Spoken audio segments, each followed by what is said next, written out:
Hello students, मैं अंकिता आपकी English educator स्वागत करती हूँ आपका मैग्नेट ब्रेन्स हिंदी पर, जहाँ आपको मिलता है high quality education with so many top courses. CBSE, UP, MP, Bihar, Delhi, Rajasthan board, class 6 से लेकर क्लास 12 तक के सभी स्टूडेंट्स के लिए ये सभी कोर्सेज अवेलेबल हैं और वो भी एकदम फ्री ऑफ कॉस्ट। इसके अलावा मैग्नेट ब्रेन्स इंग्लिश मीडियम पर केजी से लेकर क्लास 12 तक के सभी स्टूडेंट्स के लिए सीबीएसई बोर्ड अवेलेबल हैं एंड अगेन एकदम फ्री ऑफ कॉस्ट, यानी स्टूडेंट्स दोनों ही चैनल्स पे आपको फ्री एजुकेशन मिल रही है। तो ये बहुत अच्छी अपॉर्चुनिटी है, इसका फ़ायदा आप ज़रूर से ज़रूर उठाइए। इसके अलावा हम आपको प्रोवाइड करवाते हैं ई बुक्स और ई नोट्स भी। ये आपको मिलेंगे कैसे? जैसे ही आप डिस्क्रिप्शन बॉक्स में जाएंगे वहाँ आपको इन दोनों की ही लिंक्स मिल जाएंगी। जैसे ही उन लिंक्स पर क्लिक करेंगे सारी की सारी इन्फॉर्मेशन और डिटेल्स आपके सामने आ जाएंगी कि आप ये कैसे पा सकते हैं, दोनों के दोनों ही ई नोट्स और ई बुक्स भी। लेकिन इससे पहले आप लिंक्स पर क्लिक करें, एक छोटी सी और ज़रूरी इन्फॉर्मेशन ई नोट्स से रिलेटेड मैं आपको बता दूं कि ये ऑर्गेनाइज्ड फॉर्मेट में होने के साथ साथ बहुत सारे प्रैक्टिस सेट्स के साथ मौजूद हैं, तो आपके लिए बहुत ही ज़्यादा ये हेल्पफुल हो सकते हैं। तो मेक श्योर स्टूडेंट्स आप ज़रूर से ज़रूर इन लिंक्स पे क्लिक कीजिए ताकि आपको इनकी सारी डिटेल्स मिल जाए।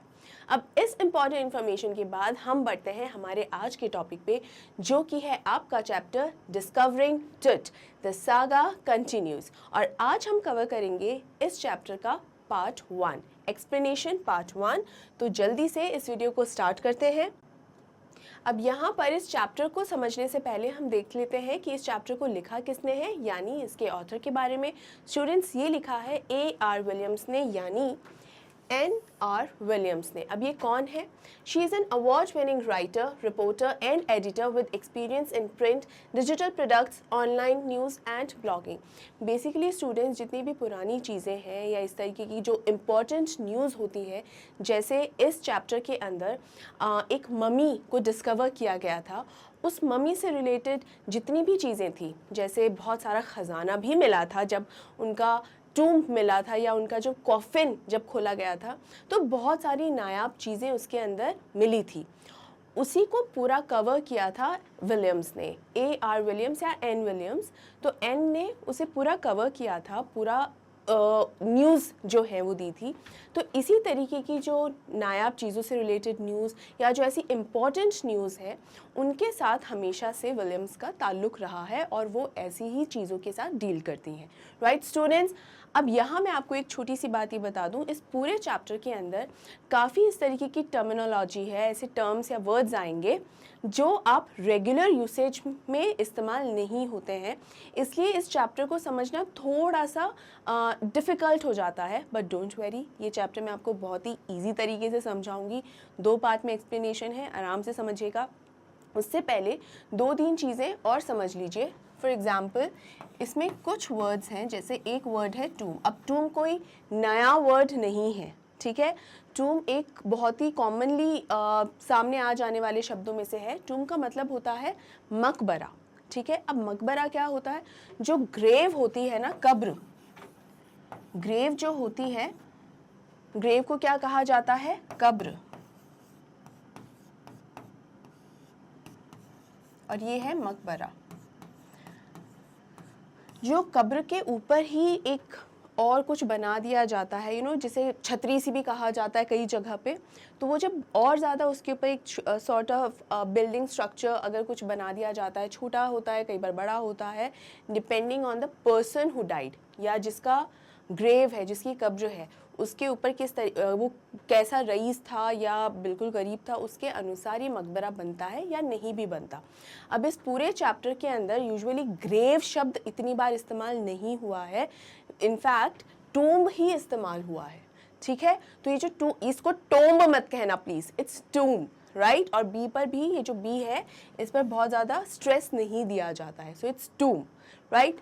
तो इसमें जब भी टूम आएगा तो वहाँ पर अगर कब्र बोला जाए तो प्लीज़ बिल्कुल भी ये कंफ्यूज मत होना कि अरे ग्रेव की बात, ये कब्र की बात हो रही है, मकबरे की बात हो रही है।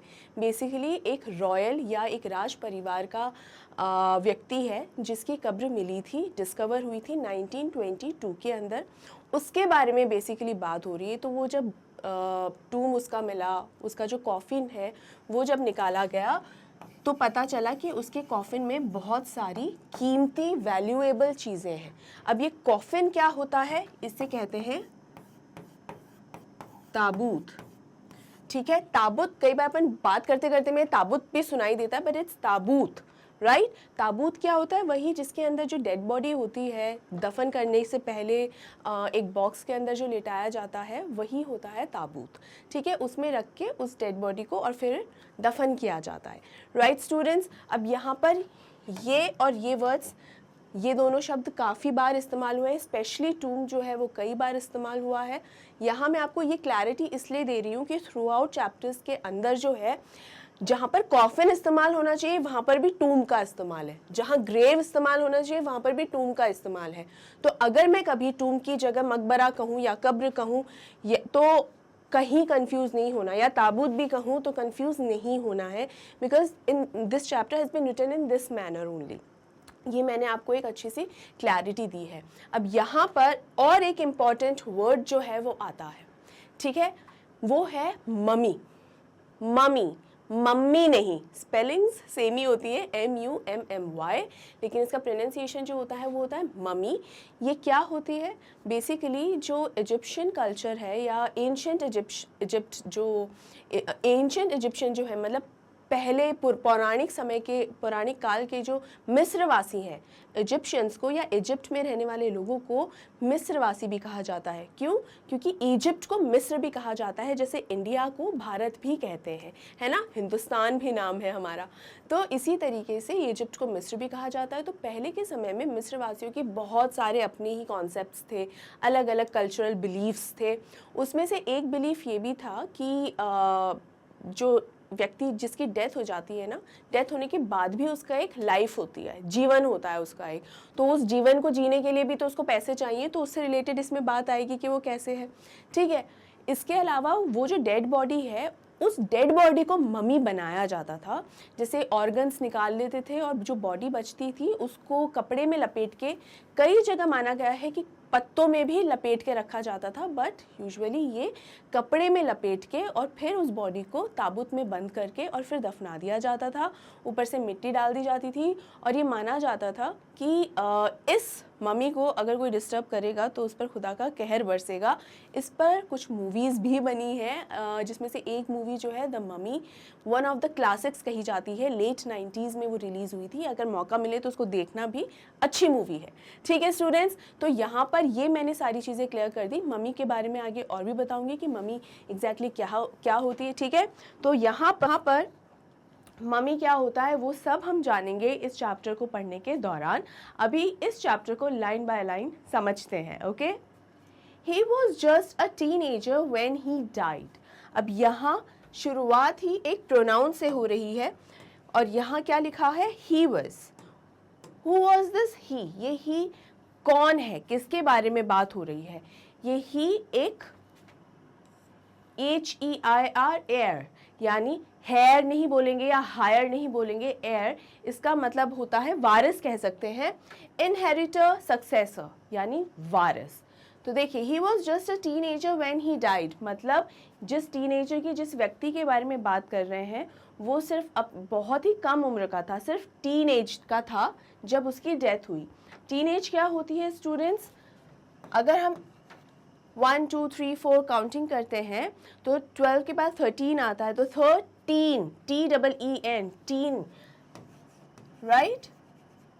तो 13 से लेकर 19 तक की जो एज होती है उसे ही टीनेज कहा जाता है। इसमें कई स्टूडेंट्स काफ़ी कंफ्यूज होते हैं कि टीनेज एक्चुअल में कौन सी एज होती है। तो ऐसा नहीं होता कि सिर्फ 14 साल या 15 साल की एज वाला व्यक्ति ही टीनेजर कहलाता है। 13 से 19 साल ये पूरा टीनेज कहलाता है। अब यहाँ पर मैं इतना ध्यान से इसलिए बता रही हूँ क्योंकि ये जो व्यक्ति है, ये जो ही है ना, जिसका नाम अभी हमें आगे पता चलेगा कौन है क्या है, इसके बारे में अभी हमें बहुत सारी डिटेल्स पता चलेंगी। उनकी डेथ कब हुई थी, किस उम्र में हुई थी, क्या हुआ था, कैसे हुआ था, क्या पता चला है इनके बारे में, अभी वो सब जानेंगे। तो ये छोटी छोटी डिटेल्स को आप ध्यान में रखिए, राइट। तो टीनेजर में इनकी डेथ हो गई थी।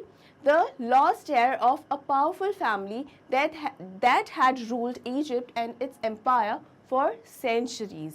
सेंचुरीज मतलब सदियों तक, 100 सालों की एक सेंचुरी होती है। जैसे सचिन तेंदुलकर या आपके फेवरेट विराट कोहली जब 100 रन पूरे करते तो सेंचुरी होती है ना, वैसे ही 100 साल पूरे होने पर भी सेंचुरी कहलाता है। तो यानी बहुत सेंचुरीज से इजिप्ट पर जिसका राज था। इजिप्ट क्या है? एक देश है। किसके लिए वो फेमस है? अपने पिरामिड्स के लिए। वन ऑफ द 7 वंडर्स यानी 7 अजूबों में से एक में शुमार है वो, राइट। तो यहाँ पर इजिप्ट की एक बहुत ही पावरफुल फैमिली थी, ठीक है, राज परिवार था, जो रॉयल फैमिली है, राज परिवार। उसके आखिरी वारिस यानी इनके बाद वो फैमिली लगभग ख़त्म हो गई, इसके बाद और कोई वारिस नहीं आया, उनके बारे में बात हो रही है। He was laid to rest laden with gold and eventually forgotten. यहाँ पर ये जो laid and he was laid, ये जो लेड का मतलब है कि जब उनकी डेथ हो गई, ये जो एयर है, जब इनकी डेथ हो गई उसके बाद उन्हें ताबूत में लिटाया गया। स्टूडेंट्स, हर एक धर्म में, समाज में जब किसी की भी डेथ हो जाती है तो उनका जो अंतिम संस्करण होता है वो अलग अलग तरीके से होता है। जैसे कुछ प्रथाओं में आग दी जाती है, कुछ प्रथाओं के अंदर दफनाया जाता है। वैसे ही इजिप्शियन कल्चर में क्या होता है, एक ताबूत में बंद करके दफनाया जाता है और उसके बाद उसके ऊपर पिरामिड बना दिया जाता है। नाउ डिपेंड करता है कि वो व्यक्ति कौन है जिसे दफनाया गया है। अगर कोई साधारण व्यक्ति है तब तो सिर्फ दफना दिया जाएगा, लेकिन मान लीजिए कोई राज परिवार से है तो उसका ओहदा कितना बड़ा है उसके आधार पे उसका ताबूत तैयार होता है। फॉर एग्ज़ाम्पल, जैसे ये आखिरी वारिस हैं, ये जिस व्यक्ति के बारे में हम बात कर रहे हैं वो आखिरी वारिस हैं, तो उनका जो ताबूत है वो कोई साधारण ताबूत नहीं होगा, उसे बहुत ही ज़्यादा ध्यान से, बहुत ही ज़्यादा उसको गोल्ड वगैरह ये सब देखकर अब उसमें कैसे कैसे उसको ख़ास बनाया जाएगा वो तो जब हम आगे चैप्टर पढ़ेंगे तब मैं बताऊंगी। लेकिन जो ये पिरामिड्स भी बनते हैं ताबूत के ऊपर, वो भी सबके ऊपर नहीं बनते हैं, जो ख़ास लोग होते हैं, ठीक है, जो बहुत ख़ास लोग होते थे, जैसे राज परिवार का ये एक व्यक्ति, उसके ऊपर या तो पिरामिड बना दिया जाएगा या और कोई खासियत उसके साथ ज़रूर से ज़रूर जुड़ी होगी, राइट। मतलब उसको वो साधारण डेथ भी साधारण नहीं होती थी इजिप्ट में, ठीक है स्टूडेंट्स। अब आगे देखिए, laden with gold and eventually forgotten. अब लेडन का मतलब क्या होता है? शाब्दिक अर्थ है एकदम लदा हुआ। तो यहाँ पर देखिए लेडन इज लोडेड, लदा हुआ एकदम। तो कैसे? इनका जो ताबूत है उसमें गोल्ड भर भर के, सोना जो है भर भर के रखा गया था और धीरे धीरे फिर उसे भूल जाया गया। मतलब धीरे धीरे ये जो आखिरी वारिस है जिसकी जब डेथ भी हुई थी और ताबूत में इतना सारा सोना भर के दफनाया गया था, सोचिए वो कितना खास रहा होगा उस समय जब डेथ हुई होगी कि इतना सारा गोल्ड उसके अंदर रखा गया है, लेकिन उसे भी धीरे धीरे भुला दिया गया कि ऐसा भी कोई व्यक्ति कभी था भी। Since the discovery of his tomb in 1922, the modern world has speculated about what happened to him, with murder being the most extreme possibility. अब यहाँ स्टूडेंट्स मैं आपको एक चीज़ बताते जाऊँ, यहाँ पर ये जो ईयर्स दिए हुए हैं, टाइम दिया हुआ है, उसका प्लीज़ एक चार्ट बनाते चलिएगा, वरना हो सकता है आगे जाके कन्फ्यूजन आपको होने लगे कि ये कब हुआ था, अच्छा ये चीज़ की डिस्कवरी कब हुई थी, इसमें आगे चल के डेट्स हैं और अलग ऐसी कुछ डिटेल्स हैं जो बिल्कुल हो सकता है कि आपको कंफ्यूज कर दे और आपको कंफ्यूज नहीं होना है, ठीक है। तो 1922 में क्या हुआ था? Since the discovery of his tomb in 1922 में इनका जो टूम है वो डिस्कवर किया गया था। टूम ही ताबूत होता है, ठीक है, ताबूत, और जहाँ दफनाया गया वो पूरा कहा जाता है। 1922 के अंदर इनकी ताबूत को डिस्कवर किया गया था, मतलब वो ताबूत मिला था। स्टूडेंट्स यहाँ पर भी एक चीज़ देख लीजिए, ये चैप्टर में बहुत कुछ सीखने वाला है और प्लीज़ इसको ध्यान से ही समझिएगा, मैं छोटी छोटी चीज़ें भी आपको बताती चलूँगी। इन्वेंशन और डिस्कवरी में डिफरेंस आप देख लीजिए। इन्वेंशन और, क्योंकि अक्सर ये चैप्टर के हिसाब से, क्योंकि इम्पॉर्टेंट भी है ये चैप्टर, इस चैप्टर में क्या होता है, कई बार स्टूडेंट्स ना जाने क्यों अपने आप से इन्वेंशन वर्ड का इस्तेमाल कर देते हैं आंसर्स में और पूरा का पूरा मीनिंग गलत हो जाता है, हमें वो नहीं करना है। इन्वेंशन वो चीज़ होती है जिसका पहले कभी अस्तित्व ही ना रहा हो, यानी let's say pen, I always give examples of pen. मान लीजिए कि ये पेन कहीं मान लीजिए लिखने के लिए पहले कोई चीज़ नहीं थी, मान लीजिए उंगलियों से ही हम इस तरीके से लिखते थे या कुछ भी, लेकिन जिस दिन ये पेन बना उस दिन ये इन्वेंशन हुई, उस दिन ये पेन बना, ठीक है। अब मान लीजिए ये पेन कहीं खो गया है और मिल ही नहीं रहा है, ठीक है, या रख कर भूल गए हैं, उसके बाद 100-200 साल बाद किसी को ये चीज़ मिली, तो वहाँ जब ये मिली है तब ये बनाई नहीं गई है, तब कोई खोई हुई चीज़ या दफन की हुई चीज़ जिसके ऊपर मिट्टी आ गई है तो नीचे दफन हो गया है, तब ये पेन जब मिला तो जिसे मिला तो इसका मतलब उसने इस पेन को डिस्कवर किया है, राइट। तो यहाँ पर भी इस टूम को कोई इन्वेंशन नहीं हुआ है इस टूम का, कि इस टूम का इजाद हुआ है कुछ, नो, डिस्कवर हुआ है कि टूम पहले से ही था, लेकिन बस उसके बारे में पता नहीं था लोगों को। लेकिन चूँकि बहुत सारे आर्कियोलॉजिस्ट्स होते हैं या बहुत सारे हिस्टोरियंस होते हैं, जगह जगह पे खुदाई करते रहते हैं पता करने के लिए, इतिहास के बारे में जानने के लिए, तो ये जो खुदाई चलती रहती है हर जगह चलती है, हर एक शहर में, हर एक एरिया में चलती है, डिपेंडिंग ऑन द पॉसिबिलिटी कि कहाँ पर क्या चीज़ मिल सकती है वहाँ पर खुदाई चलती है, ठीक है। जैसे मध्य प्रदेश के कुछ हिस्सों में, ख़ास तौर पे जो सांची का जो एरिया है उसके आसपास काफ़ी खुदाई चलती है। तो यहाँ पर ज़मीन के नीचे से काफ़ी कुछ इस तरीके के सबूत या प्रमाण मिलते हैं जिससे पता चलता है कि यहाँ पर कौन सी सभ्यता रही होगी, या हिस्ट्री के बारे में, इतिहास के बारे में बहुत सारी जानकारियों का पता चलता है। ऐसी ही जानकारी का पता करते करते एक बार 1922 के अंदर ये जो टूम है वो मिला। आप ये बिल्कुल मत सोचिएगा कि हर एक स्लाइड में इतना ही ज़्यादा आपको समझने की ज़रूरत पड़ेगी, नो, ये जो मैं आपको अभी बता रही हूँ वो जानना ज़रूरी है, अदरवाइज़ पूरे चैप्टर के दौरान आपके दिमाग में यही चलता रहेगा कि कैसे मिला ये टूम, क्या हो गया था, क्या चीज़ क्या है ये। कुछ छोटी छोटी बातों की जो कन्फ्यूजन होते हैं वो चैप्टर के अंत तक बने ही रहते हैं, तो हमें डाउट लेकर तो चलना है ही नहीं, राइट स्टूडेंट्स। चलिए आगे बढ़ते हैं। The modern world has speculated about what happened to him. Modern world मतलब यानी 1922 तो मॉडर्न वर्ल्ड ही हुआ ना, ये जब इनकी डेथ हुई थी वो तो बहुत साल पहले हो गई थी, डेथ हज़ारों साल पहले, तब तो अलग ही सभ्यता चलती होगी, तब तो एकदम अलग ही दुनिया रही होगी। अब तो टेक्नोलॉजिकल एडवांसमेंट्स हो गई हैं, लोग बहुत ज़्यादा एडवांस्ड हो गए हैं, तो मॉडर्न वर्ल्ड ये स्पेकुलेट कर रहा था।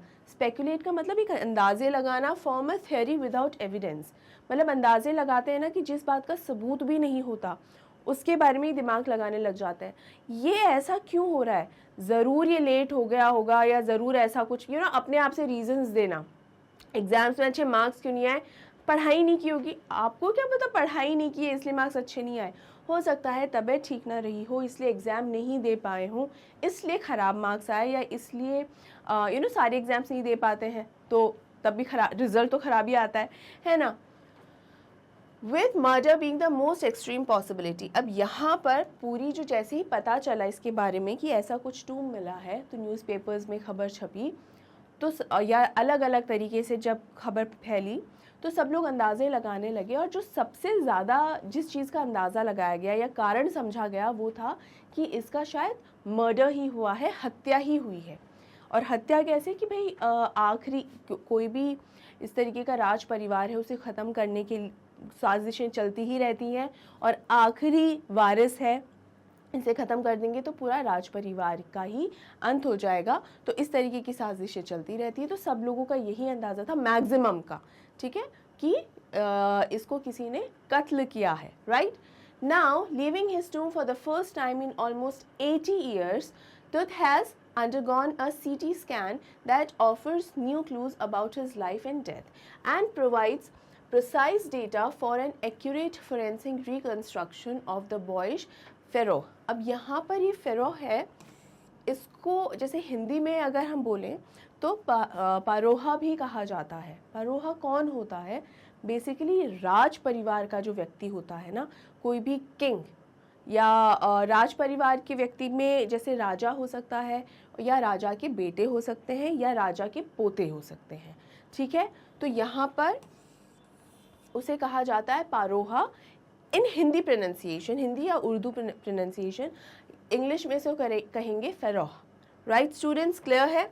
अब आगे देखते हैं कि लीविंग हिज टूम मतलब अपने जिस ताबूत में ये बंद था, 80 सालों में पहली बार इस ताबूत से इसको बाहर निकाला जा रहा है। बाहर निकाला जा रहा है, इसके ऊपर कुछ एक्सपेरिमेंट्स होंगे ताकि पता चल सके कि कितना पुराना है ये, मतलब डिस्कवरी हुई है तो पता तो चले कि कौन है, क्या है, कितना पुराना है, क्या हो गया था। राइट, तो ये साइंटिफिक प्रोसीजर्स कुछ हैं जिससे गुजरना ही होता है। तो यहाँ पर सीटी स्कैन के थ्रू क्या गुजारा गया, तो ये सीटी स्कैन के बाद कुछ रिपोर्ट्स सामने आई। उन रिपोर्ट्स के से पता चलता है उनकी लाइफ और डेथ के बारे में। राइट, अब यहाँ पे आगे and provides precise data for an accurate forensic reconstruction of the boyish pharaoh. यानी बॉयिश का मतलब ये है कि यहाँ पर टेस्ट हुए तो ये पता चल गया कि इसकी एज बहुत ज़्यादा नहीं थी। ये अंदाज़ा लगा लिया गया कि ये एक टीनेजर लड़का ही था। और ये फोरेंसिक रिकंस्ट्रक्शन क्या होता है? फोरेंसिक रिकंस्ट्रक्शन का मतलब है the process of recreating the face of an individual. इसका मतलब ये है कि अलग अलग जो टेस्ट्स किए गए, अलग अलग जो भी जितने भी उसके ऊपर जितने भी ये वाले टेस्ट जैसे सीटी स्कैन किया गया, इस तरीके के जो टेस्ट किए गए उससे सारी की सारी जो डिटेल्स हैं इस ताबूत में पड़े हुए अवशेषों की, यानी एक इंसान के अवशेष ही बचे हुए हैं ना, वो तो अब पूरी तरीके से तो मिलेगा नहीं, तो उसका जो पूरा उनको इकट्ठा करके सारी इंफॉर्मेशन का पता लगाना is known as forensic reconstruction की एक प्रोसेस है ताकि फेस का आइडिया लगाया जा सके कि कैसा दिखता था, कैसा क्या था। और सिर्फ चेहरा ही नहीं, ये सिर्फ आपको बताने के लिए है, नॉट जस्ट फेस, पूरा उसका स्ट्रक्चर, सारी उससे रिलेटेड जितनी भी इंफॉर्मेशन है, उसकी बॉडी से रिलेटेड इंफॉर्मेशन वो पता चल जाए। तो ये कौन कौन सी इंफॉर्मेशन होती है स्टूडेंट्स की, जब ये कितने साल पुराना है, ठीक है, ये कितने साल पुराना है, और इस मतलब डेथ हुई थी तो कैसे हुई थी, और जब डेथ हुई थी तब कितनी उम्र रही होगी, लड़का है, लड़की है, ये सारी डिटेल्स जो है इस पता करना, उसे कलेक्टिवली कहा गया है फोरेंसिक रिकंस्ट्रक्शन। राइट स्टूडेंट्स, यहाँ तक अच्छे से क्लियर है? An angry wind stirred up ghostly dust devils as King Tut was taken from his resting place in the ancient Egyptian cemetery known as the Valley of the Kings. अब यहाँ सबसे पहले ये Valley of the Kings के बारे में देख लें। वैली ऑफ द किंग्स का मतलब है स्टूडेंट्स की ये जगह एक्चुअल में है। Valley of the Kings actually exists. ये वैली जैसे क्या होता है, घाटी ही होती है, और घाटी क्या होती है, दो पहाड़ों के बीच की जो जगह होती है। अब यूजुअली स्टूडेंट्स एक चीज़ समझना, जैसे ये पहाड़ है तो यूजुअली ये माना जाता है कि दो पहाड़ों के बीच में जगह तो बहुत कम ही होगी। जी नहीं, ऐसा कोई ज़रूरत नहीं, गांव के ज़रूरी नहीं है, गांव के गांव बसे रहते हैं दो पहाड़ों के बीच में। तो कहा जाता है ना कि ये गांव घाटी के बीच में बसा हुआ है, तो वैली काफ़ी बड़ी भी हो सकती है। ऐसी ही एक घाटी के अंदर एक सिमेट्री है। सिमेट्री क्या होता है? सिमेट्री होता है लार्ज बरियल ग्राउंड, मतलब जैसे शमशान घाट होता है, सिमेट्री वही होती है जहाँ पर दफनाया जाता है। ठीक है, वैली ऑफ किंग्स क्या है, वो सिमेट्री ही है बेसिकली एक, लेकिन यहाँ पर सिर्फ राज परिवार के लोगों को ही दफनाया जाता है। इनफैक्ट राज परिवार भी नहीं, सिर्फ राजा या उनकी वाइफ या बच्चे, सिर्फ इतने ही, एक्सटेंडेड फैमिली मेम्बर्स को नहीं दफनाया जाता। तो यहाँ पर सिर्फ राज परिवार के लोगों को ही दफनाया जाता है, इसलिए इसे वैली ऑफ किंग्स कहा जाता है। और ये जगह एक्चुअल में है क्योंकि इजिप्शियन कल्चर में राज परिवार का बहुत ज़्यादा ही कुछ इम्पोर्टेंस रहा है हमेशा से। राज परिवार एंड गोल्ड, ये दोनों चीज़ें सर्वोपरि ही मानी जाती थी। ठीक है, अब यहाँ पे angry wind stirred up, stir का मतलब होता है इधर से उधर सब हिला डुला देना, मूव और कॉज टू मूव स्लाइटली। ठीक है, तो एक एंग्री विंड मतलब गुस्से वाली हवा, एक्चुअली गुस्से वाली हवा का मतलब यहाँ है कि ज़ोर से एक हवा चली, हवा का झोंका आया जिसने सब कुछ हवा ने इधर उधर सब कर दिया। क्या? Ghostly dust devils as king Tut was taken from his resting place, eerie and unnatural, unreal. Ghostly का मतलब होता है समथिंग अनरियल। तो उस ये जहाँ पर दफनाया गया था हमारे किंग तुत को, वहाँ पे जो धूल एक्चुअली जितनी भी आई हुई थी जिसके अंदर वो ताबूत था, दफना हुआ था, वो सारी धूल इधर से उधर हो गई और अपनी जगह से जब इसे हिलाया गया तो रेस्टिंग प्लेस मतलब जहाँ पर वो देखा जाए तो इसका मतलब होगा जहाँ वो आराम कर रहे थे, बट एक्चुअली में इसका अर्थ ये है कि जहाँ पे उनकी लाश दफन थी और जहाँ पे वो जहाँ पे वो लेटे हुए हैं, बेसिकली जहाँ पे उनकी डेड बॉडी है, किसकी, तुत की, in the ancient Egyptian symmetry. तो यहाँ बेसिकली मतलब है कि जैसे ही इनको ताबूत से बाहर निकाला गया तो हवा बहुत ज़ोर से चलने लगी, बेसिकली ये मतलब है। तो बहुत ही ज़्यादा ऐसा माना, इजिप्शियंस में सुपरस्टिशन भी बहुत होता है। ये माना अगर आपने मूवी देखी हो द ममी, ठीक है, फर्स्ट पार्ट द ममी, उसमें भी बहुत चीज़ें शुभ और अशुभ की बहुत सारी बातें की जाती हैं। तो ये माना जाता है कि एक बार अगर किसी को दफना दिया गया है, स्पेशली ममी को, वो जब ममी बन जाते हैं तो उसको वापस अपनी जगह से निकालना नहीं चाहिए, वरना बहुत ज़्यादा तूफ़ान आ सकता है, ये बहुत अपशगुन और नेगेटिव हो सकता है, ये माना जाता है, ठीक है। यहाँ पर अब बेसिकली क्या कहा जा रहा है, अब मैं बताती हूँ ममी क्या होता है। ये जो ताबूत में जो डेड बॉडी होती है वही ममी होती है, एक टाइम के बाद वही ममी, उसे ही ममी कहा जाता है। और कई लोग उसे कपड़े में लपेटते हैं, कई लोग कागज़ों में भी लपेट कर रखते हैं, पत्तों में भी लपेट के रखते हैं, depending on the background, family background, उस हिसाब से। कई लोग सोने के कवर में भी या परत में भी रखते हैं, तो अलग अलग होते हैं, तो उसे ही ममी कहा जाता है, ठीक है। और ये जो ममी होते हैं, कहा जाता है एक बार दफन हो गए वापस बाहर नहीं निकाले, वरना कहर बरसाते हैं। और जैसे ही यहाँ पर ये जो जहाँ पर दफन किया गया है हमारे तुत को, जैसे ही इन्हें भी बाहर निकाला गया था तब बहुत तेज़ हवा चलने लगी। तो एक खबर यहाँ ये भी फैली थी, जो आगे पता चलेगी, एक खबर ये भी फैली कि कहीं कोई इनके साथ अभिशाप तो नहीं जुड़ा हुआ है, राइट। आगे बढ़ते हैं। Dark bellied cloud had skirted across the desert sky all day and now were veiling the stars in cascade grey। Students, ये जो चैप्टर है इसको समझने में आपको थोड़ी सी ज़्यादा मेहनत भी करनी पड़ेगी, क्योंकि ये लिटरेरी टर्म्स बहुत हैं इसमें, यानी बिल्कुल भी सिंपल इंग्लिश में नहीं लिखा हुआ है, इसीलिए मैं ज़्यादा डिटेल में भी समझा रही हूँ। काफ़ी ज़्यादा यहाँ पर कंपैरिजन्स ड्रॉ करे हुए हैं, काफ़ी सारी लिटरेरी वर्ड्स यहाँ पर इस्तेमाल किए हुए हैं, ठीक है। तो जैसे डार्क बेलीड क्या होते हैं, डार्क का मतलब तो क्या होता है, काले, और बेली का मतलब क्या होता है, बेसिकली पेट होता है, ठीक है, बेली। तो यहाँ पर डार्क बेलीड क्लाउड्स, और क्लाउड्स क्या होते हैं, बादल होते हैं। तो यानी काले घने भारी भरकम बादल। तो इसका मतलब ये है कि घटाएं जो आती है ना, बारिश बरसने से पहले जो घटाएं आ जाती है, एकदम काले काले हैवी बादल जो होते हैं, वो बताने की कोशिश करिए। तो ये हो गया काले घनेरे बादल, ठीक है। हैड स्कर्डेड अक्रॉस, स्कर्डेड अक्रॉस का क्या मतलब है, मूविंग क्विकली, यानी जब बारिश होने वाली होती है और उस समय जो बादल घिर आते हैं, और काले घने बादल जब घिर आते हैं और उसी समय अगर हवा चलने लगे, तो आपने अगर देखा भी हो, ध्यान दिया हो, तो बादल हवा के बल से बहुत तेज़ इधर से उधर होने लगते हैं, मूवमेंट बहुत तेज़ हो जाती है उन बादलों की, ठीक है। तो यानी काले घनेरे हैवी बादल हैं जो इधर से उधर आसमान में इधर से उधर डोल रहे हैं। द डेजर्ट स्काई, डेजर्ट क्या होता है, it's not dessert. Students, desert और डिज़र्ट में डिफरेंस सीखें। डिज़र्ट होता है कोई भी मीठा पकवान, जैसे खीर, हलवा, ये सब, राइट, केक्स, ये है डेजर्ट। और डेजर्ट का मतलब है रेगिस्तान। तो यहाँ पर ये क्या बताया जा रहा है, scudded across the desert sky. Desert sky का क्या मतलब हुआ, रेगिस्तान वाला स्काई नहीं, इसका मतलब है कि आसमान में और कुछ भी दूर दूर तक नज़र नहीं आ रहा है, कुछ भी समझ नहीं आ रहा है। रेगिस्तान क्या होता है, दूर दूर तक कुछ दिखाई ना देना।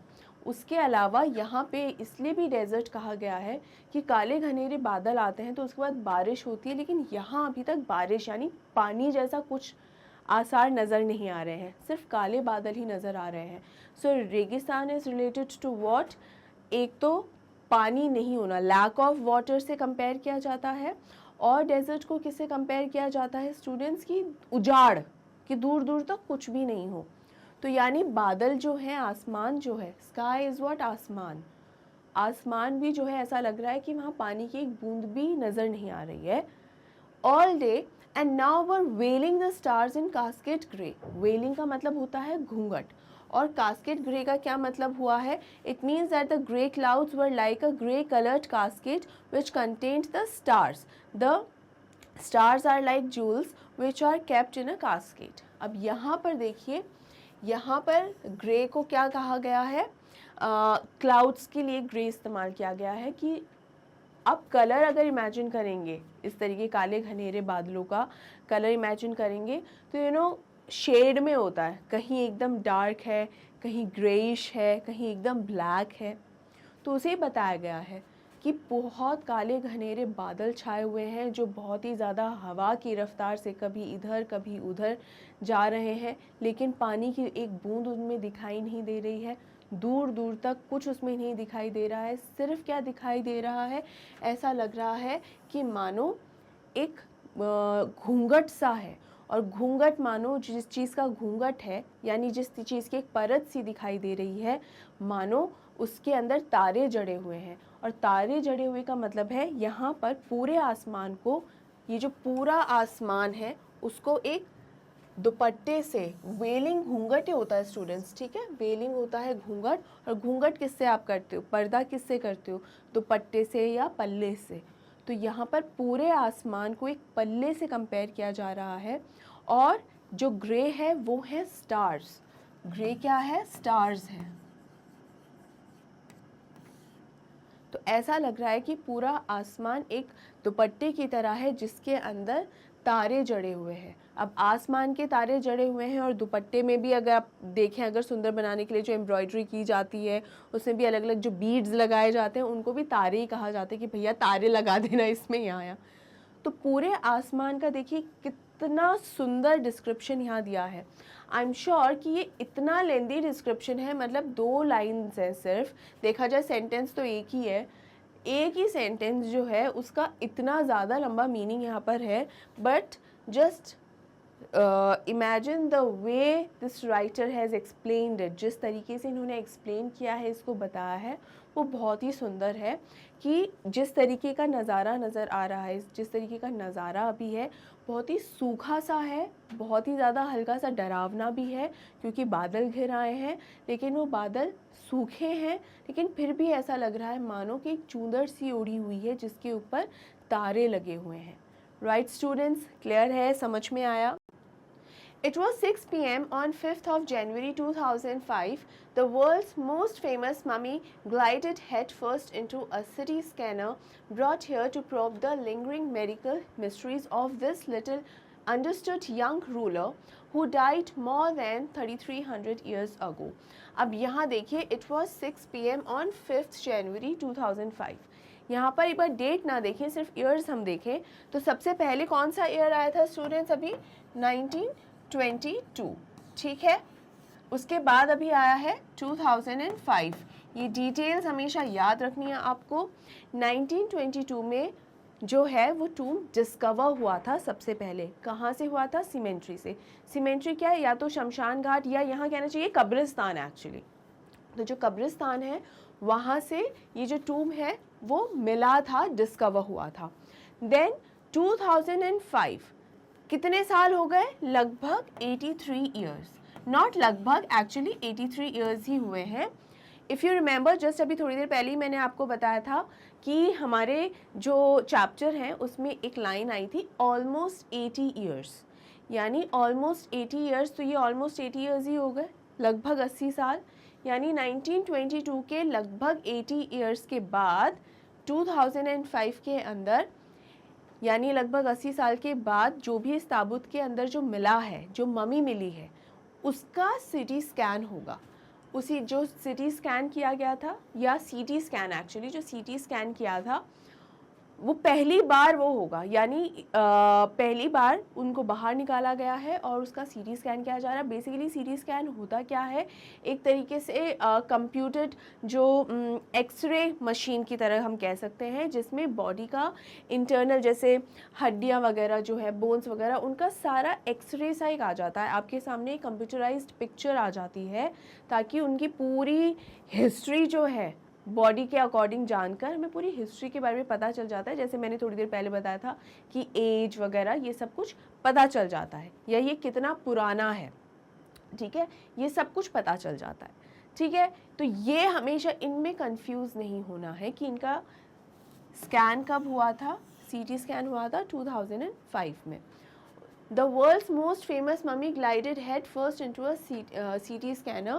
Glided का मतलब क्या होता है, क्वाइट कंटिन्यूस मोशन। अब यहाँ इसका मीनिंग ये आ रहा है गुजारना, यानी सीटी स्कैन के थ्रू वो जो मशीन्स हैं उनके थ्रू इस मम्मी के सर को गुजारा गया ताकि उनका स्कैन हो सके। Brought here to probe the lingering medical mysteries. Probe का मतलब क्या होता है, इन्वेस्टिगेट करना या जांच पड़ताल करना। उसके अलावा लिंगरिंग का मतलब क्या होता है, लिंगरिंग का मतलब यहाँ पर है कि जुड़ी हुई चीज़ें।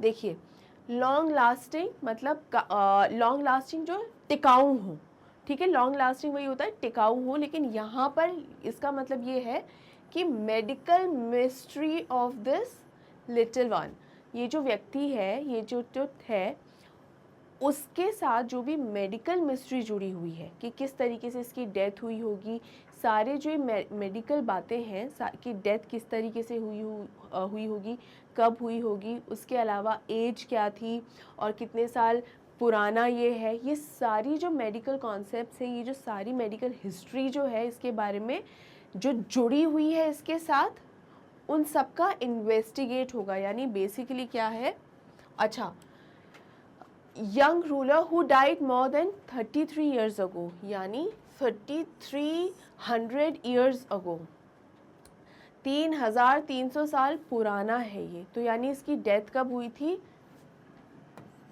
3300 साल पहले, इतने साल पहले इसकी डेथ हुई थी इस व्यक्ति की, इस ट्रुथ की। इसके बाद 1922 में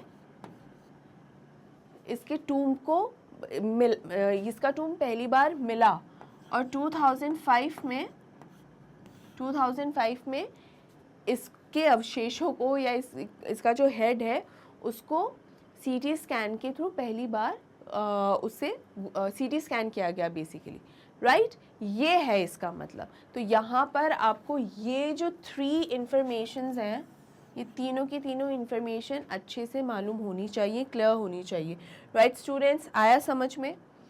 तो यहाँ पर हमारे पास जो है ये जो ट्रुथ है उनके बारे में पता चल गया कि कैसे किस तरीके से ये मिले हैं, कहाँ मिले हैं। यहाँ पर मैं 1-2 चीज़ें आपको बता दूँ, जैसे जो किंग ऑफ वैली है ये एक इम्पॉर्टेंट है, सिमेट्री है ये। तो अक्सर एग्जाम्स में ये क्वेश्चन आ जाता है कि what was the king of valley, तो आप सीधे साधे ये लिखोगे कि symmetry only for the Royals, ठीक है, यानी वो क्या है, कब्रिस्तान, ठीक है, कब्रिस्तान है जो कि सिर्फ किसके लिए है, सिर्फ जो रॉयल या राज परिवार के लोगों के लिए जो होता है, ठीक है। ये क्वेश्चन अक्सर आ जाता है स्टूडेंट्स, तो ध्यान रखिए। आगे बढ़ते हैं। All afternoon, the usual line of tourists from around the world had descended into the cramped, rock-cut tomb, some 26 feet underground, to pay their respects. अब यहाँ पर ये एक टूरिस्ट स्पॉट हो चुका है। भाई मम्मी को भी देखने जाते हैं लोग, तो वो एक तरीके से टूरिस्ट स्पॉट है, घूमने फिरने जो जाते हैं पर्यटक लोग देखते हैं। तो पूरी दोपहर, मतलब इसका भी एक समय होता है ना, कि ऐसा नहीं कि 24 घंटों में से कभी भी देखने आ जाओ। टाइम होता है ना, हम कहीं पर भी घूमने फिरने जाते हैं, स्पेशली जैसे मान लीजिए किसी मंदिर में जा रहे हैं या म्यूज़ियम्स में जा रहे हैं, तो उसका एक टाइम होता है ना। यहाँ पर इसे देखने का भी टाइम है, इस मम्मी को देखने का भी टाइम है। तो पूरे दोपहर में the usual line of tourist from around the world, मतलब पूरी दुनिया से जो है लोग आते हैं। डिसेंडेड का मतलब क्या होता है, बेसिकली इसका मतलब है घटता हुआ। ये एक जैसे मैथ में भी अगर आता है कि डिसेंडिंग ऑर्डर, असेंडिंग ऑर्डर, तो डिसेंडिंग ऑर्डर का मतलब है घटता हुआ। यहाँ पर यहाँ डिसेंडेंट का मतलब क्या है कि पूरी दुनिया से लोग आ रहे हैं इनको देखने के लिए, जो मम्मी है उसे देखने के लिए, इनटू द क्रैम्प्ड। अब ये क्या बता रहे हैं, ये जो मम्मी है उसको, ये जो ताबूत है उसको रखा कहाँ हुआ है ये बता रहे हैं। कहाँ रखा हुआ है, क्रैम्प्ड मतलब सिकड़ी हुई, क्रैम्प्ड मतलब very small to fit into, मतलब जगह बहुत कम है। जैसे कई बार गलियारे से होते हैं तो कितने सिकड़े हुए से गलियारे होते हैं, उसको कहा जाता है क्रैम्प्ड। ठीक है, तो into the cramped rock cut tomb. Rock cut tomb का मतलब होता है कि जो टूम्ब बना हुआ है वो रॉक जो होती है, चट्टानें होती हैं बड़ी बड़ी, उन्हीं को ही काट काट कर बनाया गया है। ठीक है, जैसे रॉक कट स्कल्पचर होते हैं तो इसका मतलब है, जैसे कई मूर्तियां तो होती है कि पत्थर पर मूर्ति तराश दी और वो मूर्ति आप खरीद सकते हो, लेकिन वहीं अगर कोई बहुत बड़ी चट्टान है, उसी चट्टान पर अगर हम मूर्ति बनाएं तो मूर्ति ले जाई नहीं जा सकती, वो कार्व्ड है उसी चट्टान के ऊपर। ठीक है ना, तो ये उसे कहा जाता है रॉक कट। तो रॉक कट टूम्ब सम 26 फीट अंडरग्राउंड। अब ये जो रॉक कट है ना, रॉक को काट कर ही बनाया गया है इस टूम्ब को, और वो टूम्ब कहाँ रखा हुआ है, 26 फीट अंडरग्राउंड में, बेसमेंट भी कहा जाता है। तो मतलब कितना गहरा है, 26 फीट गहरी जगह पर रखा गया है। तो सोचिए जिस क्रैम्प्ड गलियारे से होते हुए ये लोग आते हैं, लगभग 26 फीट गहराई में जाना पड़ता है, और ये अच्छा खासा डिस्टेंस होता है, स्पेशली जब आप गहराई की ओर जा रहे होते हैं। ठीक है, लगभग 2 फ्लोर्स के आसपास की बात हम कर रहे हैं कि 2 फ्लोर्स नीचे हम जा रहे हैं। ठीक है, टू पे देयर रिस्पेक्ट्स, अपना रिस्पेक्ट देने के लिए, मतलब एक तरीके से ये होता है कि सम्मान वाली भावना होती है यहाँ पर कि भाई इतना यंग एज में डेथ हो गई और इजिप्शियन रॉयल परिवार का व्यक्ति था, तो इस तरीके से एक सम्मान भाव होता है मन में।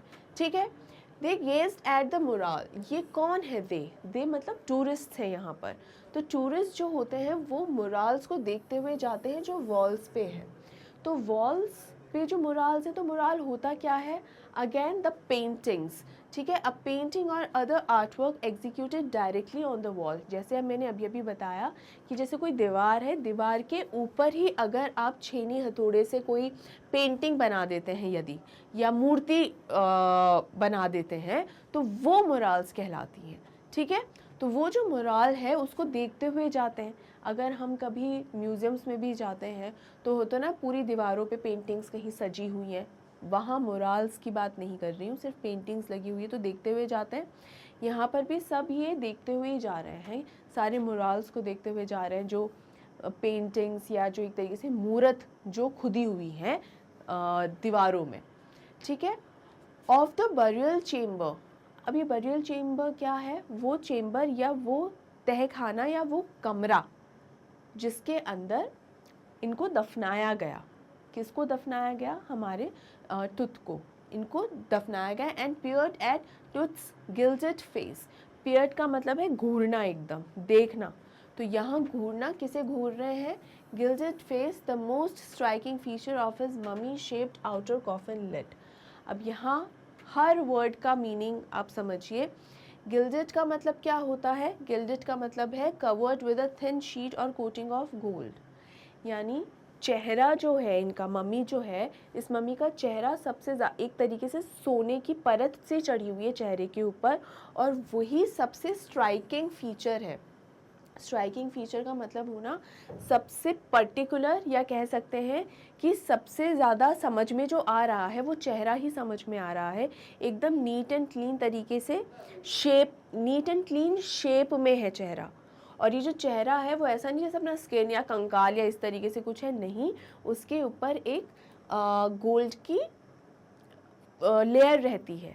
तो एक तरीके से मुखौटा जैसा हम कह सकते हैं कि चेहरे का जो फेस कट मुखौटा कह सकते हैं, जो कि गोल्ड का है, वो दिखाई दे रहा है। और सब लोग जितने भी टूरिस्ट आए हैं उस मास्क को या उस मुखौटे जैसा, जो है मुखौटा नहीं है, मुखौटे जैसा है, उसको एकदम घूर घूर के देख रहे हैं। Of his mummy shaped outer coffin. Mummy shaped क्यों हुआ, मम्मी शेप्ड आउटर कॉफिन ये होता है, आउटर कॉफिन मतलब बाहरी ताबूत, कॉफिन का मतलब भी ताबूत ही होता है, और लिड का मतलब है ढक्कन। तो यानी आप बस इमेजिन करें कि एक ताबूत है, उस ताबूत का जो ढक्कन है, उस ढक्कन के ऊपर मम्मी के शेप की यानी चेहरे के शेप की जो है गोल्ड की परत सी लगी हुई है। ठीक है स्टूडेंट्स, समझ में आया अच्छे से? बिल्कुल वो चेहरे की शेप में है और सब लोग उसे एकदम घूर घूर कर देख रहे हैं, काफ़ी एक्साइटेडली देख रहे हैं। ठीक है, क्लियर है? Some visitors read from guide books in a whisper. Whisper का मतलब होता है एकदम फुसफुसाना, यानी ज़ोर से नहीं बोलना। गाइड बुक्स काफ़ी, ये ट्रैवल बुक्स भी कहा जाता है। कभी कभी बहुत सारे ऐसे लोग होते हैं जो कहीं पर भी घूमने जाते हैं तो हमेशा अपने साथ ही बुकलेट रखते हैं, जिसके अंदर ये जो गाइड बुक्स जो होती हैं ना, इसमें जहाँ पर भी आप घूमने गए हैं उस जगह के बारे में डिटेल्स में लिखा हुआ होता है। अगेन मैं यहाँ पर सांची स्तूप का एक एग्जांपल देती हूँ। कई टूरिस्ट ऐसे होते हैं जो जब सांची स्तूप जाते हैं तो उससे रिलेटेड अपने साथ कुछ भी चाहे बुक्स रखी हो या कोई भी इंफॉर्मेशन अपने पास रखते हैं, ताकि समझा जा सके कि अच्छा ये सांची स्तूप क्या है, इसकी इम्पोर्टेंस क्या है, इसकी बेसिकली बैकग्राउंड क्या है, वो सब पता करते हैं। ये क्यों ज़रूरी होता है? ताकि हम उस चीज़ को और अच्छे से समझ पाएँ। यानी सिर्फ कोई चीज़ कितनी सुंदर दिख रही है, जैसे कई लोग आगरा का ताजमहल देखने जाते हैं तो उसकी एक हिस्ट्री मालूम है कि वो क्यों बनाया गया था, है ना? तभी हम उससे कनेक्ट कर पाते हैं और तभी हम उसकी ब्यूटी को एडमायर कर पाते हैं। लेकिन वहीं अगर हम सांची स्तूप की बात करें, यदि आपको उसकी हिस्ट्री पता नहीं हो तो आपके लिए वो क्या ही है। ताजमहल की हिस्ट्री बिल्कुल भी नहीं पता हो तो आपके लिए एक और बिल्डिंग है जो थोड़ी दूसरों से ज़्यादा सुंदर है, बस दैट्स इट। सिर्फ एक बिल्डिंग जैसी ही तो हो गई ना। लेकिन जब आपको हिस्ट्री पता होती है तो आप उस चीज़ से कनेक्ट कर पाते हो और वो मतलब आपको समझ में आता है। ठीक है, तो वो गाइड बुक्स हमेशा रखते हैं और जितने भी टूरिस्ट यहाँ आए उनमें से बहुतों के हाथ में ये गाइड बुक्स हैं और वो फुसफुसाहट में, मतलब बहुत धीरे स्वर में उसको पढ़ रहे हैं और इसके बारे में जो मम्मी है, जो तुत है हमारे, एक्चुअली स्टूडेंट्स के बहुत सारे प्रोनाउंसिएशंस है। तुत भी है, टुत भी है, चहट भी है, जो मैंने आपको पहले बताया था। ठीक है, तो कई अगर आप अलग अलग सुने तो आप कंफ्यूज मत होइएगा। ये बेसिकली टुत जो है सबसे कॉमनली यूज प्रोनाउंसिएशंस है। ठीक है, तो जो टुत है उनके बारे में भी ये लोग पढ़ रहे हैं। तो अदर्स स्टूड साइलेंटली, कुछ एकदम चुपचाप खड़े हुए बस निहार रहे हैं, देख रहे हैं। Perhaps pondering Tut's untimely death in his late teens, यानी pondering का मतलब क्या होता है? सोचना, think। तो यहाँ पर कुछ लोग जो चुपचाप खड़े हैं वो मे बी ये सोच रहे होंगे कि इस लड़के की, इतनी जवान लड़के की मौत कैसे हुई होगी, क्या हुआ होगा। हम अपने आप से सोचने लग जाते हैं, कहीं जाते हैं कि अच्छा ये क्या हुआ होगा, कैसे हुआ होगा। स्पेशली म्यूजियम्स में ऐसा बहुत करते हैं। इन हिज लेट टीन्स, अब पहले हमें पता चला था टीन्स, अब पता चल रहा है लेट टीन्स, मतलब हम जो सीटी स्कैन हुआ था उससे हमको और डिटेल्स पता चली, तो ये समझ में आ रहा है 17, 18, 19 साल के करीब का वो लड़का रहा होगा। और wondering with a shiver if the pharaoh's curse death or misfortune falling upon those who disturbed him was really true. तो यहाँ पर जैसे मैंने आपको बताया था, ये जो शाप और अभिशाप वाली बात वो अब यहाँ आ रही है। ये बेसिकली ये है वंडरिंग का मतलब अगेन सोचना विचारना, कि पहले तो ये सोच रहे हैं कि भाई इसकी डेथ कैसे हुई होगी, या फिर कुछ लोग हो सकता है ये भी सोच रहे होंगे कि कहीं, मतलब डर रहे होंगे कि कहीं ये बात सच तो नहीं। कुछ लोग कहते हैं कि फिरोज का जो कर्स डेथ है, कर्स का मतलब होता है श्राप, श्राप देना या बद्दुआ भी कह सकते हैं, कि इसकी जो डेथ हुई थी वो उसके बाद ये श्राप लगा था कि अगर मिसफॉर्चून का मतलब क्या होता है? अनलकी। ठीक है, अनलकी होना, यानी ऐसा एक श्राप लगा था कि अगर किसी ने भी इस मम्मी को डिस्टर्ब किया मतलब इस मम्मी के साथ कोई भी छेड़खानी करी तो उसके ऊपर वो श्राप लागू हो जाएगा, यानी ये भी मानना है। तो काफ़ी सारी होती है ना स्टूडेंट्स, ऐसी बहुत सारी स्टोरीज जुड़ी होती हैं अलग अलग चीज़ों के साथ जिसका हमें पता नहीं होता, लेकिन फिर भी हम उनको मान कर चलते हैं। तो ऐसी ही एक स्टोरी इसके साथ भी जुड़ी हुई है। ये जो फेरोज है उसके साथ भी जुड़ी हुई है, जिसे हिंदी में परोहा कहा जाता है। तो वहाँ पर ये एक स्टोरी है कि अगर इसके साथ एक ऐसा श्राप जुड़ा हुआ है कि अगर किसी ने भी इस मम्मी को इसकी बाद में डिस्टर्ब किया या इसे नींद से जगाया तो कहर बरसेगा। थोड़ा सा फिल्मी डायलॉग टाइप है, एक्चुअली फिल्म का ही एक डायलॉग है ये कि कहर बरसेगा अगर उसे किसी ने भी डिस्टर्ब किया तो। पर ऐसा कुछ नहीं है क्योंकि उसको अच्छा खासा डिस्टर्ब किया जा सकता है और अभी तक तो ऐसा कोई कहर नहीं ही बरसा है। ठीक है, आगे बढ़ते हैं। The mummy is in very bad condition because of what Carter did in the 1920s, said Zahi Hawass. ये कौन है, ये कौन है वो जानेंगे बाद में। सबसे पहले जानते हैं कि कहा किसने है। देखिए, secretary general of Egypt supreme council, ये जो ऑफ एंटिकिटीज़, एंटिकिटीज़ क्या होती हैं, एंटीक्स जो होते हैं, एंटीक्स क्या होते हैं स्टूडेंट्स, कोई भी बहुत ज़्यादा पुरानी चीज़ या कह सकते हैं पौराणिक चीज़ें। ठीक है, अब अगर हम बोलें कि टीपू सुल्तान की तलवार, तो वो तलवार अगर आज भी है तो वो एक एंटीक पीस हो जाएगा। ठीक है, बहुत पुराना कोई भी ऐसी चीज़ जो ओरिजिनल है, बहुत पुरानी है और जिसका कोई कॉपी, मतलब ऐसी दूसरी चीज़ अब एग्जिस्ट नहीं करती, वो एकमात्र चीज़ ही है। यानी टीपू सुल्तान की अगर तलवार हमें आज मिले तो उसकी कितनी 15-20 तलवारें थोड़ी मार्केट में नहीं, एक ही, तो वो एंटीक कहलाएगा। तो ऐसा ही एक डिपार्टमेंट है, एंटिकिटीज़ कहा जाता है, उसके डिपार्टमेंट के सेक्रेटरी जनरल हैं। ठीक है, इजिप्ट के डिपार्टमेंट के, इजिप्ट के एंटिकिटीज़ के डिपार्टमेंट के सेक्रेटरी जनरल हैं कौन, ज़ाही हवास। अब ये ज़ाही हवास के साथ एक इंटरव्यू चल रहा था। उस इंटरव्यू के अंदर इन्होंने क्या कहा कि जो मम्मी है ना, ये जो मम्मी हमको मिली वो बहुत ही बुरी हालत में मिली। बुरी हालत में मिली मतलब कैसे, क्योंकि 1920s में, 20s बोला है, 1920 नहीं बोला है स्टूडेंट्स। देखिए 1920 और 1920s में क्या फ़र्क है। 1920 तो ये स्पेसिफिक ईयर हो गया कि 1920 ही, लेकिन 1920s क्या होता है, 1920 से लेकर 1929 तक, मतलब पूरा दशक आता है इसके बीच में। तो 1920s की बात हो रही है, तो कौन सी ईयर की एक्चुअल में बात हो रही है, 1922 की बात एक्चुअली हो रही है, क्योंकि यही वो ईयर है जब हमें टुट का जो टूम है वो डिस्कवर हुआ था, मिला था। राइट, क्लियर है, समझ में आ रहा है ना, तो वो हमको मिला था, क्लियर है। अब देखिए इन्होंने, इनका ज़ही का क्या कहना है कि कार्टर ने 1920 वाले जो सालों के अंदर इस मम्मी के साथ जो किया ना, उसकी वजह से इस मम्मी की बहुत ही बुरी हालत थी, बुरी हालत में हमें ये मिली। कार्टर भी एक व्यक्ति है, इसने ऐसा क्या किया उस मम्मी के साथ जो बहुत बुरी हालत में हो गई उसकी। As he leaned over the body for a long first look, यहाँ ये ही कौन है, यही ज़ही है। ज़ही उस मम्मी को बहुत ज़्यादा ध्यान से देखते हैं, लीन मतलब उसके ऊपर झुककर एकदम उसको ध्यान से देखते हैं, उसको स्टडी करते हैं और उसको स्टडी करते हुए कहते हैं कि कार्टर ने जब 1920s में इसको ढूंढा, जब इसको डिस्कवर किया तो इसने बहुत बुरी हालत कर दी, बहुत बुरी हालत है इस मम्मी की। इस तरीके से डायलॉग कहते हैं। कार्टर, हार्वर्ड कार्टर, ये बिल्कुल उसी तरीके से है, बॉन्ड, जेम्स बॉन्ड तो इसी तरीके से बताया जा रहा है कि Carter, Howard Carter, that is was the British archaeologist who in 1922 discovered Tut's tomb after years of futile search। Futile का मतलब क्या होता है, पॉइंटलेस, मतलब कोई मतलब नहीं है, पॉइंटलेस या incapable of producing the result of something. मतलब ये है कि कोई चीज़ ढूंढ रहे हैं, ठीक है, मिल गई होगी उनको ये चीज़, लेकिन ढूंढे जा रहे, होता है ना कि कोई भी चीज़ मिलने का भी एक समय होता है।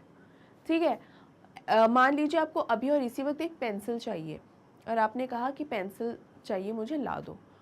अब वो पेंसिल अभी ना आके 10-15 मिनट बाद या आधे घंटे बाद भी ला दें तो हाँ चलो ठीक है, वक्त लग जाता है, लेकिन जिस पेंसिल की आवश्यकता अभी और इस वक्त है वो अगर आपको 10 दिन बाद ला कर दे, अरे लो तुमने पेंसिल मांगी थी, तो क्या ही उसका पॉइंट रह जाएगा, इट बिकम्स पॉइंटलेस, राइट। तो यहाँ पर इस तरीके से ही हमको यहाँ पर ध्यान रखना है। और राइट स्टूडेंट्स, अब देखिए यहाँ पर जो ये ज़ही है वो कार्टर के बारे में बता रहे हैं कि हार्वर्ड कार्टर ने जो है जब 1922 के अंदर इस मम्मी को या इस टूम को ढूंढा था, डिस्कवर किया था, तब क्या हुआ था। अब ये थे कौन कार्टर, ये एक ब्रिटिश आर्कियोलॉजिस्ट थे सबसे पहले तो, और इन्होंने फ्यूटाइल सर्च मतलब बहुत सालों की, बहुत ही ज़्यादा सालों की खोजबीन के बाद 1922 के अंदर इस टूम को डिस्कवर किया। Its contents though hastily ransacked in antiquity were surprisingly complete. अब यहाँ ransacked का मतलब क्या होता है? Damaged basically. Raid go through a place to steal और डैमेज समथिंग। ransacked का मतलब होता है कि किसी चीज़ को बर्बाद कर देना, टू बी डिस्ट्रॉय या डैमेज कर देना, उसको नुकसान करना, नॉट पूरी तरह बर्बाद नहीं, मतलब उसका नुकसान कर देना किसी तरह कि वो पूरी तरह काम की नहीं रहती। ठीक है। एंटिक्विटी मैं आपको ऑलरेडी अभी समझा ही चुकी हूँ कि एज या ओल्डनेस, मतलब किसी चीज़, कोई चीज़ कितनी पुरानी है। ठीक है। कोई चीज़ जितनी पुरानी होती है, जैसे कई हीरे फॉर एग्जांपल कोहिनूर कितना पुराना है, जितना पुराना होता जाएगा उसकी वैल्यू उतनी ही ज़्यादा बढ़ती चली जाएगी। इसी तरह और भी बहुत सारे जो प्रेशियस स्टोन्स होते हैं जिनकी वैल्यू इसी तरीके से बढ़ती है। ठीक है। वर सरप्राइजिंगली कंप्लीट, यानी ये जो ढूंढा था, जो टूम ढूंढा था, उसके जितने भी कंटेंट्स हैं, कंटेंट्स मतलब जितनी भी चीज़ें उस टूम के अंदर होनी चाहिए थी वो पूरी की पूरी मौजूद है। हालांकि ऐसा लग रहा था कि जिस हालत के अंदर मिला है ये टूम, लग नहीं रहा था कि इसमें सारी चीज़ें होंगी। सारी चीज़ों का मतलब यहाँ ये है कि पूरी बॉडी मिलेगी, हमारे टूट की पूरी बॉडी मिलेगी। ये इमेजिन कर रहे थे, सोच रहे थे शायद कि पता नहीं हाथ मिलेगा या नहीं मिलेगा, सर मिलेगा या नहीं मिलेगा, मालूम नहीं कि कार्टर ने किस दशा में छोड़ा हो, लेकिन ज़ही वाज सेइंग कि नहीं था, सारा का सारा सब कुछ मौजूद था। They remain the richest royal collection ever found and have become part of the Pharaoh's legend. Stunning artifacts in gold, their eternal brilliance meant to guarantee resurrection, caused a sensation at the time of the discovery. इसका मतलब क्या है? They remain the richest royal collection ever found, यानी ये जो टूम मिला कितने सालों पहले मिला था, 1922 में मिला था, तब से लेकर आज तक भी ये अभी तक का मिला हुआ सबसे ज़्यादा, सबसे रईस और सबसे ज़्यादा अमीर राज परिवार का कलेक्शन है मिला हुआ। यानी वो लोग बहुत ज़्यादा अमीर रहे होंगे। और ये जो मिला सबसे ज़्यादा रईस कैसे मिला? And have become part of the Feroz legend. Legend का मतलब क्या होता है? पुरानी स्टोरी। तो ये जो परोहास जो हैं, ये परोहा की जो कहानियाँ हैं उनमें सबसे ज़्यादा शुमार होने वाली, मतलब उनका एक हिस्सा बन गई। यानी बहुत सारी परोहा की बहुत सारी कहानियाँ हैं, तो उन कहानियों में से एक कहानी हमारे टुट की भी हो गई। ठीक है। और अभी तक का मिला हुआ सबसे रईस कलेक्शन है, सबसे अमीर और सबसे ज़्यादा जिसके साथ सोना चांदी मिला होगा, वो अभी तक का, कब इतने 100 साल होने को आए, लेकिन अभी तक सबसे ज़्यादा अमीर वही है। Stunning artefacts in gold. Artefacts क्या होते हैं स्टूडेंट्स? आर्टिफैक्ट्स का मतलब होता है हैंडीक्राफ्ट चीज़, मतलब कोई भी ऐसी चीज़ें जो हाथ द्वारा बनाई होती हैं। फॉर एग्ज़ाम्पल अगर कोई या गमला है या वास है, उसको अगर हाथ से, मशीन से भी बनते हैं, अगर हाथ से बनाया हुआ है आर्टिफैक्ट, कोई भी ऐसी चीज़, बढ़िया चीज़ें जो होती हैं, आर्ट की या कलाकार वाली चीज़ें जो होती हैं। तो यहाँ पर बहुत सारी चीज़ें जो गोल्ड की हैं। फॉर एग्ज़ाम्पल कि वास जो मैं आपको बता रही हूँ वो वास ही है, लेकिन गोल्ड का वास है, तो वो एक आर्टिफैक्ट हो गया, आर्टिफैक्ट ऑफ गोल्ड। तो देखिए, artefacts in gold, their eternal brilliance meant to guarantee resurrection. यानी इसका मतलब ये है स्टूडेंट्स, रिसरेक्शन का मतलब है रीस्टोर करना, मतलब फिर से उसको ठीक करना। तो यहाँ ये बताया गया है कि इतना ज़्यादा उस ताबूत में सोना चांदी ये सब कुछ मिला था, अलग अलग चीज़ें मिली थी, सामान मिला था जो गोल्ड में बना हुआ था। और आर्टिफैक्ट्स का मतलब है कि वो क्या क्या चीज़ें होंगी, अच्छी अच्छी चीज़ें ही होंगी जो लोगों ने अपने हाथों से बनाई हुई थी, वो मिली। और वो इतनी ज़्यादा शानदार थी, मतलब इटर्नल ब्रिलियंस, ये पता चलता है कि जो कारीगरी उस पर थी या जो कलाकारियाँ थी या जिस तरीके से उन्हें बनाया गया था, वो बहुत ही शानदार क्वालिटी का था। इतना बढ़िया था कि उनको रिसरेक्ट करना चाहिए, रीस्टोर कर लेना चाहिए, मतलब उनको फिर से ठीक करना चाहिए। वो इतनी वैल्यू रखती है वो सारी चीज़ें। Caused a sensation at the time of the discovery. जब दुनिया को पता चला कि ऐसा कोई ताबूत मिला है जिसमें इतना सारा गोल्ड मिला है, इतनी सारी गोल्ड से बनी हुए आर्टिफैक्ट्स हैं, इतनी सारी चीज़ें हैं, और अभी तक का सबसे अमीर, अभी तक का सबसे रिचेस्ट पेरोहा जो है उसका ताबूत मिला है, तो सब लोगों में एक सनसनी सी फैल गई। होती है ना सेंसेशनल न्यूज़, एकदम सनसनी फैला देने वाली खबरें, ये खबर उन्हीं में जैसी खबरों में से एक थी।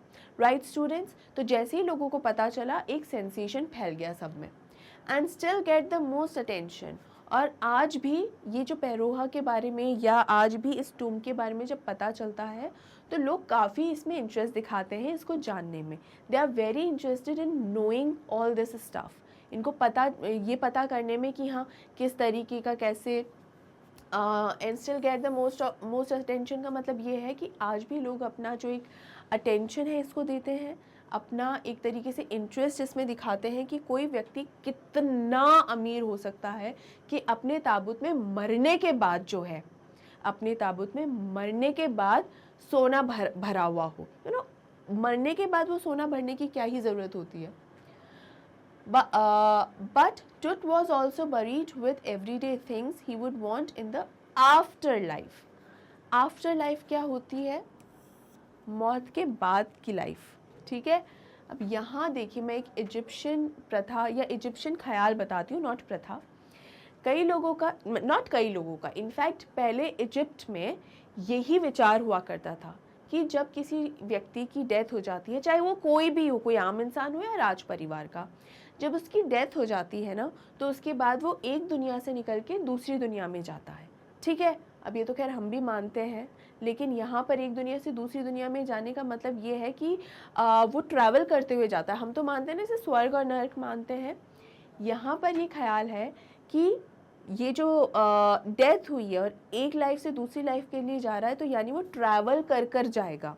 तो ट्रैवल के दौरान जब तक दूसरी दुनिया नहीं पहुंच जाता है तो जो ट्रैवल कर रहा है उस दौरान उसको बहुत सारी चीज़ों की ज़रूरत पड़ेगी।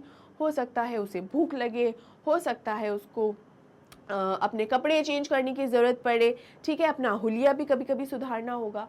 तो ये माना जाता है, तो इसीलिए उसकी रोज़मर्रा की ज़रूरतों की चीज़ें भी उसके साथ ताबूत में डाली जाती हैं। अब ये चीज़ें कितनी कीमती होंगी या कितनी बेसिक होगी, ये डिपेंड करता है कि वो व्यक्ति जिसकी डेथ हुई है वो किस तरीके के परिवार से है। अगर साधारण परिवार से है तो उस तरीके की चीज़ें जो है ताबूत में बंद कर दी जाएंगी, जैसे थोड़े बहुत फल फ्रूट्स वगैरह रख देंगे, एक दो जोड़ी कपड़ों के रख देंगे। लेकिन सिंस यहाँ पर हमारे जो रॉयल परिवार के और इतने ज़्यादा रॉयल परिवार के आखिरी वारिस की डेथ हुई है और वो दुनिया के सबसे अमीरों में से एक है, तो सोचिए उसके साथ तो उसके ताबूत में क्या क्या ही गया होगा। अब स्टूडेंट्स यहाँ पर देखिए हमारे जो टुट हैं उनके साथ क्या हुआ, उनके साथ क्या क्या चीज़ दी गई थी। भाई एक रॉयल परिवार के व्यक्ति हैं तो उनके साथ तो और भी शानदार चीज़ें जाएंगी कि भाई डेथ हो चुकी है, तो डेथ होने के बाद इनकी जो आत्मा जो है वो जब दूसरी दुनिया में जाएगी तो उसको कोई भी तकलीफ़ नहीं होनी चाहिए। उसके साथ सारा ज़रूरी सामान जो रोज़मर्रा का सामान होता है वो जाना चाहिए। तो यहाँ देखिए क्या क्या दिया है, बोर्ड गेम्स, कि भाई हमारे ये जो वारिस हैं उनको अगर बोर हो रास्ते में तो वो गेम्स खेल ले, या ब्रॉन्ज रेजर भी दिया है। इसके अलावा लिनन अंडरगारमेंट्स। तो स्टूडेंट्स अंडरगारमेंट्स क्या होते हैं, बेसिकली इनर वेयर। लिनन क्या होता है, एक तरीके का क्लॉथ फैब्रिक होता है, ठीक है।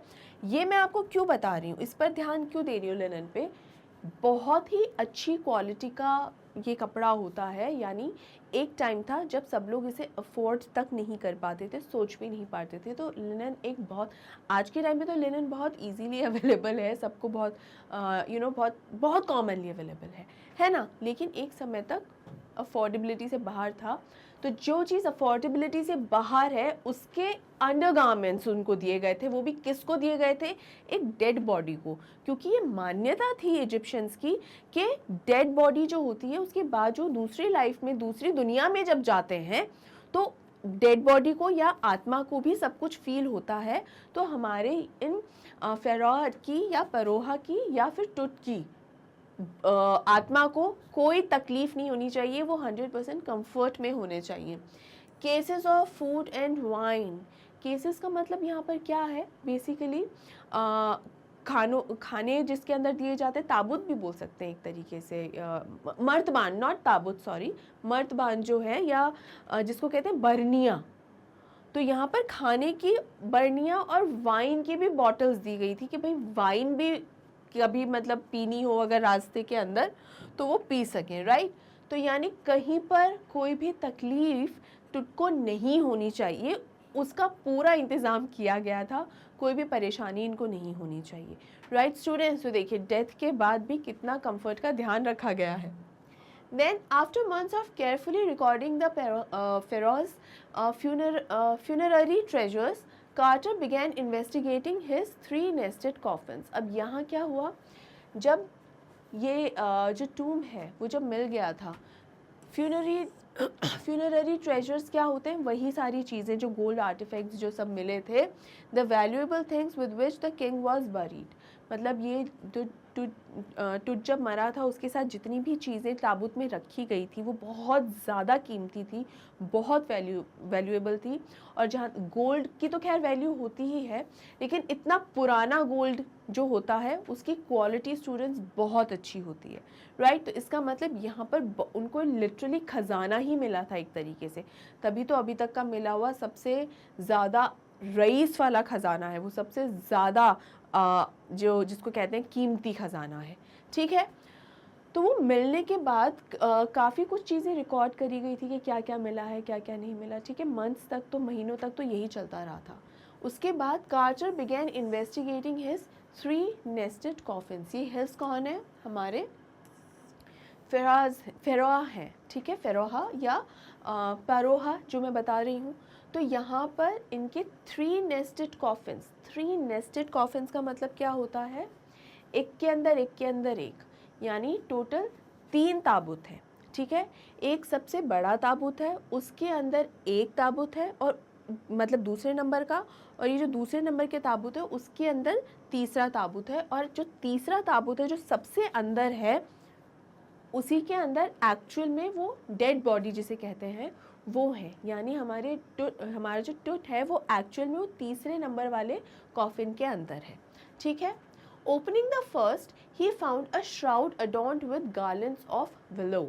विलो क्या होता है, एक पेड़ है स्टूडेंट्स, बेसिकली एक पेड़ होता है, बहुत ही अच्छा पेड़ होता है, सुंदर पतली पतली शार्प जो लीव्स होती हैं, शार्प लीव्स होती हैं उसकी, ठीक है। तो यहाँ पर जब पहला कॉफिन खोला गया तो उन्हें एक श्राउड मिला।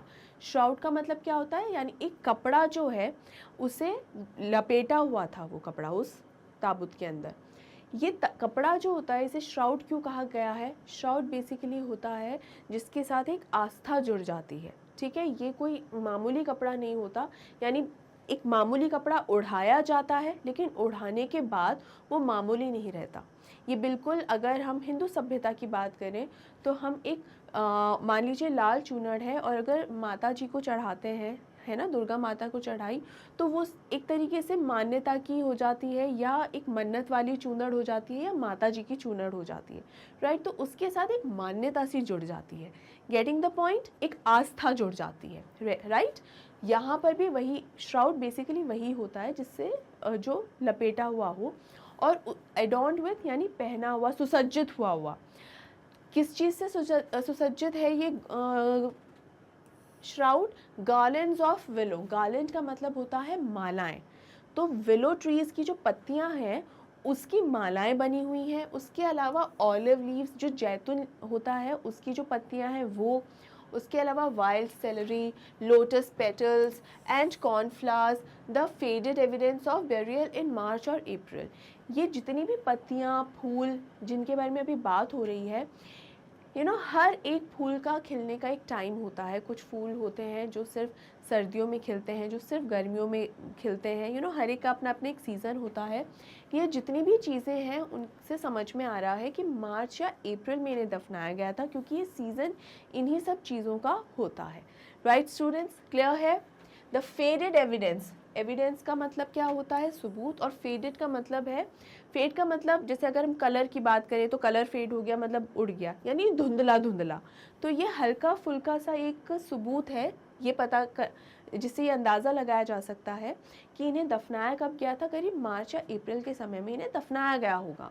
When he finally reached the mummy, though he ran into trouble, अब यहाँ क्या हुआ, जब वो तीसरे ताबूत तक पहुँचे, तीसरे कॉफिन तक पहुँचे जहाँ एक्चुअली में वो मम्मी थी या हम कहें टुट था, वहाँ तक पहुँचे, तब असली मुसीबत जो है वो कार्टर के सामने आई। स्टूडेंट्स, ये हम जितना भी अभी पढ़ रहे हैं ना, वो सब हमें कौन बता रहे हैं? ज़ाही हुआस, ठीक है, वो बता रहे हैं। कौन है वो? जनरल सेक्रेटरी हैं इजिप्ट के एंटिक्विटीज़ डिपार्टमेंट के, ठीक है, वो हमें बता रहे हैं। और वो किसके बारे में बता रहे हैं? वो बता रहे हैं कार्टर के बारे में। कार्टर के बारे में बता रहे हैं कि किस तरीके से 1922 में कार्टर को ये ताबूत मिला, और फिर कार्टर ने इस ताबूत के साथ क्या क्या किया। तो कार्टर ने जब ताबूत को खोला, तो जो सबसे पहला ताबूत खोला, उसके अंदर उन्हें क्या मिला? ये जो सारे जो मालाएं वगैरह थी वो सब मिली। फिर जब वो तीसरे ताबूत तक पहुँचे, यानी जहाँ मम्मी लेटा हुआ था, वहाँ पर जब ये पहुँचे, असली मुसीबत तब आई सामने। तो क्या थी असली मुसीबत? The ritual resin had hardened, cementing it to the bottom of a solid gold coffin. अब वो कॉफिन एक तो किससे बना हुआ था? सोने से। सोचिए, पूरा ताबूत जो है वो सोने से बना हुआ था, गोल्ड से। द रिचुअल रेजिन क्या होता है? रिचुअल क्या होता है? प्रथाएं। रेजिन क्या होता है? रेजिन एक तरीके से हम कह सकते हैं गोंद जो होता है, या कह सकते हैं जो कई पेड़ों में से जो एक्सट्रैक्ट निकलता है, ठीक है, वो मतलब गोंद जैसा। तो देखिए, resin a sticky flammable substance that is insoluble in water. Inflammable होता है, सॉरी, अ स्टिकी फ्लेमेबल, फ्लेमेबल होता है यानी जल सकता है और पानी में घुलता नहीं है, इस तरीके का। और स्टिकी होता है यानी चिपचिपासा होता है। अब कोई भी चिपचिपी चीज़ होती है ना, वो अगर आप गर्मी में और पिघल जाती है, ठीक है। मान लीजिए चॉकलेट भी है, अगर चॉकलेट में थोड़ी सी भी गर्मी होती है तो एकदम पिघल जाती है, चॉकलेट शेक हो जाता है फिर वो, इज़न्ट इट। तो यहाँ पे यही बात हो रही है कि वो हार्ड हो गया था 3300 ईयर्स पहले। उसके ऊपर वो जो रेजिन जो हैं वो कितने एकदम पत्थर की तरह उसके साथ जम गए होंगे, यानी बॉडी के साथ एकदम चिपक गए होंगे बुरी तरह पिघल के, है ना। Cementing Tut to the bottom of his solid gold coffin. अब यहाँ पे मान लीजिए ये ताबूत है, ठीक है, ये ताबूत है, और यहाँ पे जो है वो लेटे हुए हैं, ठीक है, ये लेटा हुआ है, जो टुट है वो लेटा हुआ है। और ये जो बॉटम है ना, ये जो बॉटम है, यहाँ से बुरी तरह चिपक गए हैं, ये एकदम सीमेंट की तरह चिपक गए हैं, यानी जैसे दो ईंटों को नहीं जोड़ देते हैं सीमेंट के सहारे से, उसी तरीके से जुड़ गए हैं। तो ये मान लीजिए कि कॉफिन और टुट जो है ये दो ईंटें हैं, और ये जो रेजिन है उसने बिल्कुल सीमेंट का काम किया है, तो ये बिल्कुल इससे चिपक गए हैं, एकदम सॉलिड हो गए हैं बुरी तरह, ठीक है। No amount of legitimate force could move them. Legitimate का मतलब क्या होता है? लीगल होता है वैसे तो, रीजनेबल, यानी कोई भी सही तरीके से, यानी अगर उसको खींच के बाहर निकाला जाए या कोई भी दूसरा तरीका अपनाया जाए, तो इन दोनों को अलग नहीं किया जा सकता। फोर्स कुड मूव देम मतलब उन्हें टस से मस भी नहीं किया जा सकता, ऐसी सिचुएशन है। Carter wrote later what was to be done. अब यहाँ कार्टर ने लिखा, ये बात कार्टर ने बताई हुई है, no amount of legitimate force could move them, और what was to be done. अब यहाँ पर जो है कार्टर की बात बताई जा रही है कि कार्टर ने ये जो समस्या है वो बताई कि किसी भी तरीके से जो टुट है उनकी बॉडी को कॉफिन से अलग नहीं किया जा सकता था, ऐसी सिचुएशन हो गई थी। और क्या ऐसे में क्या संभव हो कि क्या कर सकता हूँ मैं, ये भी उन्होंने पूछा। तो यहाँ स्टूडेंट्स, ये एक्चुअल में एक बहुत बड़ी प्रॉब्लम है, क्योंकि जब भी आर्कियोलॉजिस्ट जो होते हैं, आर्कियोलॉजिस्ट क्या होते हैं? जितनी भी ये पुरानी चीज़ें हैं जिन्हें ढूंढने का काम है, आर्कियोलॉजी से रिलेटेड, वो सब ढूंढने का, या हिस्टोरियन से रिलेटेड भी काम होता है ना। पुरानी चीज़ों को ढूंढना और उनको वैसा का वैसा तराश लेना, वैसा का वैसा उनको लेकर आना। अगेन मैं टीपू सुल्तान की तलवार का एक उदाहरण देती हूँ कि मान लीजिए हमें वो कहीं मिलती है, तो हमारे एक आर्कियोलॉजिस्ट की क्या रिस्पॉन्सिबिलिटी होती है कि जिस अवस्था में मिली है वैसी की वैसी अवस्था में उसको बाहर लाया जाए, वैसी की वैसी अवस्था में उसके सारे जो टेस्ट होने होते हैं, जो भी उस पर काम करना होता है, सारा का सारा वो वैसा जैसी है उसको किसी भी तरीके का डैमेज पहुंचाए बिना किया जाए। ठीक है, अब यहाँ पर जो है कार्टर के सामने एक ऐसी सिचुएशन है कि वो उसको किसी भी तरीके से उस पर कोई टेस्ट ही नहीं कर सकता। टेस्ट करेगा तो हो सकता है डैमेज हो जाए, क्योंकि वो बुरी तरह से कॉफिन से चिपकी हुई है, और जब तक कॉफिन से चिपकी हुई होगी वो उस पर कोई, ये जो सीटी स्कैन की बात कर रहे हैं या और कोई भी टेस्ट की भी अगर हम बात करें तो वो नहीं किया जा सकता है। संभव है क्या? जी नहीं। वो ही बात यहाँ पर एक्चुअली हो रही है। ठीक है, तो यहाँ स्टूडेंट्स हमारा एक्सप्लेनेशन पार्ट 1 होता है एंड यहाँ पर हम ये जानेंगे नेक्स्ट पार्ट के अंदर कि इतनी बड़ी सिचुएशन जो है कार्टर के सामने जो आ गई है, उस सिचुएशन को वो किस तरीके से हैंडल करता है। क्या मम्मी को डैमेज पहुँचाता है या बिना कोई डैमेज पहुँचवाए ही वो उसको टेस्ट करने में सफल हो जाता है। अब क्या होता है वो तो हमें एक्सप्लेनेशन पार्ट 2 में ही पता चलेगा, आपको भी जानना ज़रूरी है। ओके, तो वो भी नेक्स्ट पार्ट का वेट कीजिए, और तब तक मुझे ये बता दीजिए कि ये वीडियो और ये चैप्टर आपको अभी तक कैसा लगा है, कमेंट करके मुझे बताइएगा। और स्टूडेंट्स कोई डाउट रह गया है तो वो भी प्लीज़ ज़रूर से ज़रूर मुझसे पूछ लीजिएगा, मैं आपका डाउट डेफिनेटली क्लियर करूँगी। इसके अलावा इस वीडियो को लाइक ज़रूर कीजिए, ज़्यादा से ज़्यादा शेयर कीजिए, और मैग्नेट ब्रेन्स हिंदी को सब्सक्राइब करना मत भूलिए, क्योंकि यहाँ आपको मिल रहा है high quality education with all these top courses. Class 6 से लेकर क्लास 12 तक के सभी स्टूडेंट्स के लिए ये सभी कोर्सेज अवेलेबल हैं और एकदम फ्री ऑफ कॉस्ट। इसके अलावा मैग्नेट ब्रेन्स इंग्लिश मीडियम पर भी केजी से लेकर क्लास 12 तक के सभी स्टूडेंट्स के लिए सीबीएसई बोर्ड अवेलेबल है, अगेन फ्री ऑफ कॉस्ट। तो स्टूडेंट्स दोनों ही चैनल्स पे आपको फ्री एजुकेशन जो है वो प्रोवाइड करवाई जाती है। तो स्टूडेंट्स इस अपॉर्चुनिटी का फ़ायदा आपको ज़रूर से ज़रूर उठाना है। इसके अलावा ई बुक्स और ई नोट्स भी प्रोवाइड करवाए जाते हैं। अब ये जो ई नोट्स हैं उनकी एक छोटी सी जानकारी मैं पहले ही दे दूं कि ये ई नोट्स अवेलेबल होते हैं ऑर्गेनाइज्ड फॉर्मेट में, और वो भी बहुत सारे प्रैक्टिस सेट्स के साथ, जो आपको स्पेशली आपके एग्ज़ाम्स के लिए बहुत अच्छे से प्रिपेयर करवा सकते हैं। ठीक है, अब ये आपको organised e notes practice sets के साथ और ई बुक्स ये आपको मिलेंगी कैसे? डिस्क्रिप्शन बॉक्स में जाने से। डिस्क्रिप्शन बॉक्स में आप जाएंगे तो वहाँ पर आपको लिंक्स दी गए हैं, जैसे ही लिंक्स पर क्लिक करेंगे आपको ई बुक्स और ई नोट्स से रिलेटेड सारी की सारी इन्फॉर्मेशन जो है वो मिल जाएगी कि आप इन्हें कैसे पा सकते हैं। इसी के अलावा हमारी लेटेस्ट अपडेट्स जानने के लिए आपको दोनों ही चैनल्स को फॉलो करना है, इंस्टाग्राम, टेलीग्राम, फेसबुक, ट्विटर और व्हाट्सएप पे। यहाँ पर सारी लेटेस्ट अपडेट्स मिल जाएंगी स्टूडेंट्स आपको, चाहे वो लाइफ से रिलेटेड हो, किसी भी क्लास के किसी भी सब्जेक्ट से रिलेटेड कोई भी इंफॉर्मेशन है, इन सोशल मीडिया प्लेटफॉर्म्स पे आपको मिल जाएगी। तो मेक श्योर आप हमें दोनों ही चैनल्स को इन प्लेटफॉर्म्स पे ज्वाइन करें। इसके अलावा स्टूडेंट्स फिर से आखिर में एक बात बता दूं, डाउट होने पर पूछ लें। वीडियो कैसी लगी ज़रूर बताएं, लाइक करें, वीडियो को शेयर करें, और सबसे ज़रूरी बात अपना ध्यान रखें। मिलते हैं अगले वीडियो में, तब तक take care and bye bye.